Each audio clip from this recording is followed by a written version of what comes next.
Good afternoon. Welcome. You are listening to the Labor Forum here on WRFG 89.3 FM in Atlanta, Georgia. My name is Diane Mathewitz. I'm a retired auto worker, and I'd like to welcome all of the listeners who are hearing this program on their car radios or their radios at work. Also, all of you who are listening online at www.wrfg.org. And, of course, those who are listening on their mobile devices, because now WRFG also has an app. And then there could be a few of you who are watching right this moment on the Labor Forum YouTube channel. And you see that in the studio I have two guests. Their names are, right to my immediate right is Chuck Stiles, and to his right is Ben Speight. We're going to have a conversation in a few minutes about Republic Services. This is the second largest company in the United States that does waste hauling. And this is a topic that we've talked about on the Labor Forum before, because some of the workers here in Metro Atlanta have been successfully organized and have Teamster union contracts. But we're going to be joined by some of the workers calling in from Alabama, and that's one of the kind of really cool things about WRFG and the Labor Forum, is that we really do strive to bring the voices of working people, not just in this area, but all across the country and, in fact, around the world, to you. The opinions that are expressed on this program, though, are those of the people who need them, and not necessarily that of the board of directors, staff, or volunteers here at WRFG. And I'm going to assume that this phone call that you just heard the phone ring is for our pledge drive. WRFG is just starting our pledge drive in the last 3 weeks.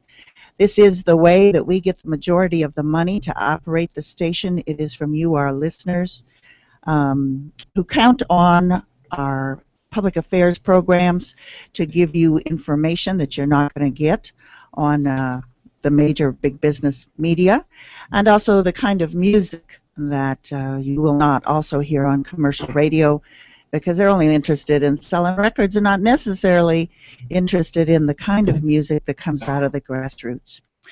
So, as I said, we have Ben Speight and Chuck Stiles here in the studio. I want to welcome both of you to the Labor Forum. Thank you, Diane. It's good to be here.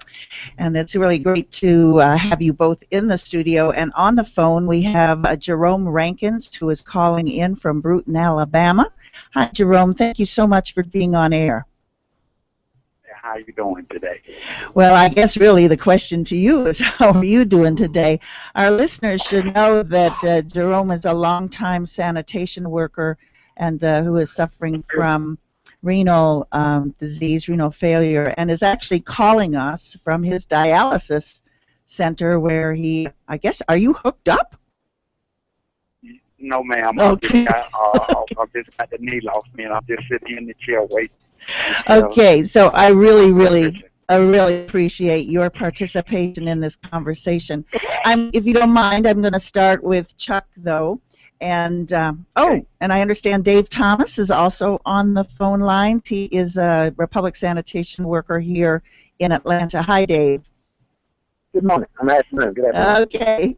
So this is the marvels of technology. We're going to have this multi-person conversation here about Republic Services, and I'm going to ask Chuck, who's going to give us just a little background about this company, because I know that any of you who drive around town, you see these humongous, dump truck kind of things that says Republic Services on the side, and they are the ones who go and get the commercial big dumpsters.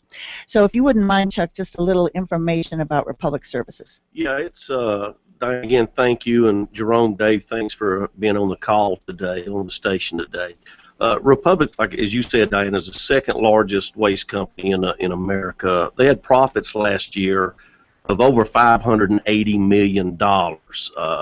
This company knows how to make money, and to prove it, Bill Gates owns about 25% of this corporation, which it just shocks me as we get deeper into this that a man that goes about the world talking about, all over the world how third world conditions are, his employees actually at this company live in some of these conditions or are put through these types of conditions, as Jerome will be able to speak to. This is an extremely dangerous occupation. It is the death and injury rate is higher actually than being a police officer, and 7 times higher is double being a police officer, twice the fatality rate, and 7 times higher than a fireman. So I mean, it's a really tough job. These guys, you know, they're touching needles. We've seen it, Ben and I both, where the needles and everything else that we throw away and forget about, these guys have to deal with every day. So it's a very tough job. Go ahead. I'm sorry, Diane. Go ahead. Go right ahead.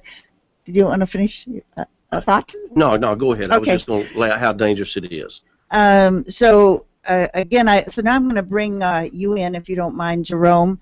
My understanding is that despite the fact that you have a union contract and that the workers have mobilized and organized in order to win their rights on the job, that nevertheless, Republic Services is a really vicious union-busting type company. So I wanted, if you wouldn't mind, to talk a little bit about what the situation is with the workforce in Bruton, Alabama, where you're calling from. Okay, yeah, I worked with them for 3 years, and I got sick the 8th of November, and I had to go. They had to rush me to Mobile because my kidney had failed, and so the manager and I guess the other guy down there in Mobile, he came to see me one time, and they told me that I didn't need to be in the union because the union wasn't no good for the company. And I told them, my cousin, they had told me, because I didn't really know nothing about the union. They had told me that, you know, joining, my cousin had told me to join the union because the union is good for us. And the manager had told me, the one on through company told me that it wasn't good was because he's trying to get it out of there because we're going to be messing us up, holding us back. And so I got sick down there with my kidney failure and everything, and I had called from my doctor had told me about my disability and stuff, short-term, long-term disability, and I had received a check in a while, and I was, you know, wondering why I had didn't miss any days or anything about,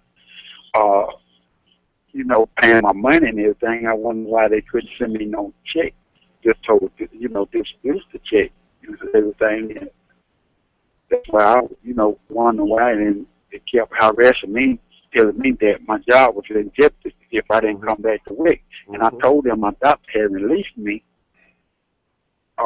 because my kidney failed and I had to go start dialysis. I stayed in Mobile 15 days the first time, and I had came back home and I got sick again, and they kept pressuring me, and I tried to go back to work, and I had to leave because I couldn't make it. I told them I had got sick again, they had to rush me back to Mobile second time for 4 or 5 days, and the manager kept telling me and pressing me that my job was in jeopardy. Now I didn't understand all that stuff.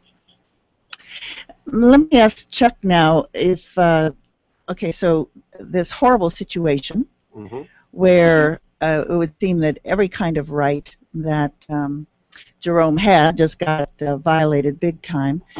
Could you talk a little bit about what's going on, though, with Republic Services, why it was, why and how it was violating the contract that has been signed? Well, there was 2 years ago, there was a strike in Mobile, and it's the same. Mobile and Bruton are 2 different hauling yards, have 2 different contracts. We actually negotiated a contract to save the workers a lot of money. Most of the non-union facilities and even some of the union facilities are paying paying for their spouses, they're paying tobacco tax, all this stuff. This company has always made money on their health care, we found out when we went into bargaining. They actually make money, but then they just pass along cost after cost after cost to these workers. We looked at it, it's about 60-40 as we went into bargaining. the company paying 60, the worker paying 40. Well, they would give them a raise and then take it back out the next year when their health care went up. So we bargained. We got in a deal where these guys in Bruton pay zero the surcharge, zero the surcharge for spouse and backup, and then the company pays 75% for the company, 25% for the employee. Got the same deal in Mobile. They reneged on the contract in Mobile, said it cost them too much money. Didn't cost them anything, just their profits weren't as big. These guys were forced to go on an unfair labor practice strike, and now this company has made it very clear they're going to retaliate against these guys. They're going to come after them. This strike spread nationwide with Republic Services. So they have a person in Bruton where Jerome works, circulating a petition. We don't need the union. We're going to get more money if we get rid of the union. And we laugh because I've seen the Republic do this before. And what happens? All your protections go away. Your money goes away because then you're paying way more for your insurance. They give you 1 or 2% raise here. They run your insurance cost up another 25 or 30%. So these guys may make an extra $10 a week if the union goes away. Thanks to good men like Jerome, it will not go away there. But then they're going to get hit for $70, $80, $100 a week extra health care. It's just they're just playing a game with these guys. These managers get big bonuses. Diane, they run these things like your own little franchise system, right? If you can cut on overtime, if you can cut down on health care, if you can cut down on parts for a truck, whatever you're budgeted for and you come in under budget, that goes in the manager's pockets. So right now the manager's not putting enough money in his pocket. He will lie to people like Jerome. He went so far, okay, as to call Jerome's wife Deborah. All right? You know how vicious this company is. And as Jerome said, pressuring him, you need to get off the clock. You need to resign. We need to bring somebody else in. Somebody's waiting on your job. With this man going through what he's going through, he went so far to tell Jerome's wife, Deborah, if I can get rid of this in GD union, I'll leave it like that, then I can pay what I want and I'll fire who I want. All right? That's what he told his wife. Jerome, in the meantime, is just waiting for paychecks, what the company owes him, and they put this poor brother and his family through this, and it's just not right, it's not ethical, and they will do it just for a bigger bonus, and they'll do it to anybody. It's not just Jerome. There's another guy, William Frazier, who's went through the same thing down there, and Jerome, I know you and Geronimo, as we call him, are buddies, and he's going through the same thing with this company, and with a tumor in his brain. I'm about to get off subject here. It just infuriates me to see people do another human being like this for money, for profit for them, and I'm about to get upset, Diane. Okay. Well, we like to get agitated on this program because we do hear horrible instances, but we also hear of workers fighting back against us, and that's what we're also wanting to hear about. So, Dave, I want to bring you into the conversation a little bit. You are here in Atlanta. You work for the same company. I was wondering if you could talk a little bit about the issues that the Republic Services workers here in Atlanta also deal with. And I understand that you're going to be going up for contract negotiations this summer. So I guess just to give us a little heads up about what kind of struggle is about to take place here in Atlanta with this very same corporation. Okay.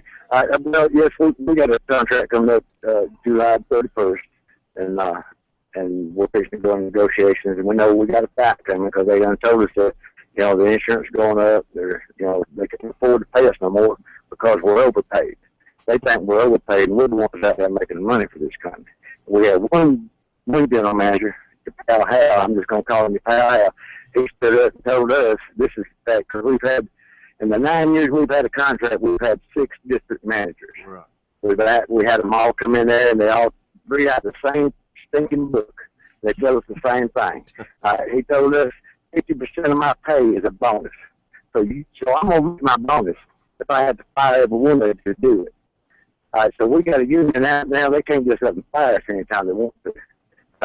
But we got a contract coming up, and I'm sure they're going to try to run a detour on us. They do it every time, but we're strong enough we're going to do it. I mean, we're not worried about a detour.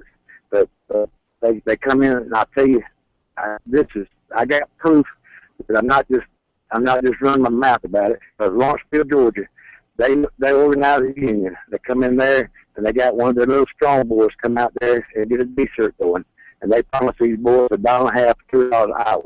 They told these boys, I can pay y'all what you're worth if you get rid of the union, but with the union, they gonna pay you what you're gonna make. But I know what you're worth. I can pay you $1.50, $2 an hour more. So they deserted. About 30 days into it, the boys got to want to know whether $1.50 and $2 an hour was. So they said, well, according to corporate, we can't give y'all a raise according to corporate. Corporate the one that told us, hey, you tell them what you want to tell them, but you tell them I said it ain't gonna happen. So they called the union back. So the corporate comes in there and they say, well, we just shut this launch mill down. We'll send them to Winder, Georgia. They shut them down, send them to Winder, and scared the boys so bad they didn't even try to get a union again. But they're going. I mean, that's the way this company is. It's a multi-billion-dollar company that makes 400 after everything is paid, $475 million profit, and they think we're a dime a dozen. They think they'll tell us we got somebody standing outside the door right here waiting for your job, you know. And they harass us to try to get us for age discrimination. We got file suits on age discrimination. We got them on that. You know, this company, all they care about the workers is when you're out there making them money. If you get sick or you have a problem or you have an accident, they don't even know you no more. They throw you to the dog. Hey, they don't care whether you starve or not. If you're out there making them money, and I've worked with them for 23 years. 23 years. You let me have an accident, and I'm gone. I'm gone.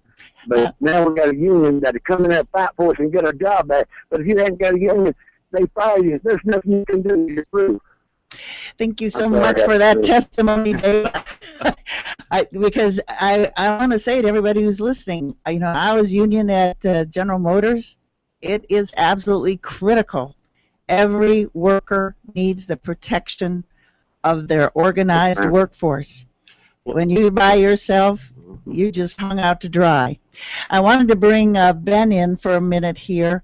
You know, you've listened to both Jerome and Dave on the line, and you've worked with Republic Services, helped organize some of these workers. Did you want to, you know, add something about what this struggle is about? I mean, because Republic Services is just one corporation, like all the corporations that keep trying to lower wages, lower benefits, and increase profits. And that's what we're all up against. And so if you want to throw in a few words about the need for solidarity, that'd be a good time for it. Ooh-wee, you know, I love listening to these workers, and for two reasons. One, I like to hear their southern accents talk about working conditions, and that's definitely music to my ears, and I'm sure many listeners to this program, this station. And the other thing is that both of these men are representative of their co-workers who are standing up and fighting against this corporation right in their own backyards and their own workplaces and have been successful. And I think that is the message here is we don't ever cross the finish line for justice. We don't ever get a contract and say, oh, well, we can lay back now, and the company's just going to give us all of our rights that we just negotiated with them. The point that Chuck is making and these workers are making is that you kind of have to keep fighting and keep pushing, and every time you come up for renegotiations, the company's going to look for a weak link in you. They're going to come at you and attack you, and that's what Republic is doing. You know, Diane, just last year, his station covered the strike of McDonough, Georgia, Republic Services workers that were out on strike. They were out on strike for a year, and they were linked up with a nationwide strike that Chuck was coordinating, and they got that contract. They shut it down. They left the trash on the ground, and they were able to compel their employer as a result of them withholding their labor to bargain in good faith and negotiate a contract. Well, the message is that, you know, we need a lot of community awareness about this issue. Republic hauls out of the Hartsfield-Jackson Airport and the City of Atlanta contract with Republic Services. And I think those in this city, and so that's our tax money that's paying Republic Services. If you live in the City of Atlanta, you're paying for that service. Then we need to be communicating to big customers that Republic has to say, is this the kind of contractor you want to have representing your interest, getting paid for by our nickel, going out there violating workers' rights? And there is a lot more information that people can find. People can go to Teamster.org and get more information about Republic Services as well. Jerome, I want to bring you back in. So your situation, I am hoping that you have been able to get this righted and that you are now receiving your disability checks and that the company has backed off, or do we need to help you figure out some way to put some pressure on them. So has this issue been settled, or are you still in a fight? Yeah, I'm still in a fight right now, but every time they tell me the doctor ain't got the paper or something, and I called my doctor to say he don't send everything he could send, and they sent me a couple checks after we had to go through. My wife and I had struggling, so she got real rough with the lady and stuff, and so they had sent us a check and everything, but something need to be did about that, because you out there struggling paying your money every day. I don't think you sure had no problem about getting your benefit when you get down sick or anything. Well, I absolutely agree with that. I certainly, I'm going to see when we have this conversation whether there's some way that our listeners can help you put some pressure on Republic and also to assist the Teamsters, your local there. Yeah, another thing, I'm a witness for this. You have accident, union members, they don't get no time off, but a union member, if you have accident, they write them up and give them time off. Right. Yeah, so all of these are just incredible intimidation attempts to try to keep workers from really exercising what not only is their right, but really it's a survival question. Go ahead. Yeah, if I could, Jerome, when I was speaking about your wife there, when Deborah told me how Ed said he would fire people when this union was gone and retaliation. Yes, and I just want you to know I brought that up in bargaining, okay? Right. And as I was house calling workers there, they were talking about the manager cussing them and all this. I brought it up.